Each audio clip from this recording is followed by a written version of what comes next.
చేయాలంటే అండి 2 గంటల ముందు నానబెట్టాలి. దీంట్లో బెల్లం అన్నీ ఉంటాయి చూడండి. నానబెడితే 1400 రూపాయలు చూడండి తీసుకొచ్చాము. మా భక్తుడు ఇచ్చాడు. అందుకోసం నానబెట్టాలి. 3 గంటలు నానబెట్టి చూడు. ఈ బెల్లము ఇదంతా నానిపోద్ది. భలే రుచిగా తింటాయి.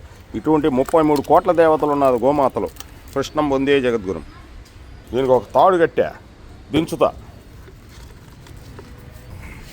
ఈ తాడు కట్టి పైనుంచి దించా. లోనపోతే ఆమె పొడుస్తుంది. ఈమె భువనేశ్వరి. ఈమె పేరు భువనేశ్వరి. అమ్మ భువనేశ్వరి ఆమె పొడుస్తుంది. అందుకోసం పోవడం లేదు. ఇంకేడ దించే చూడండి ఎంత మంచిదో వీటికి. కృష్ణం పొందే జగత్ భగవంతుడు ఇచ్చింది ఎత్తుక్కోవాలండి. పోయి ఫలాన్ని నాశించకూడదు.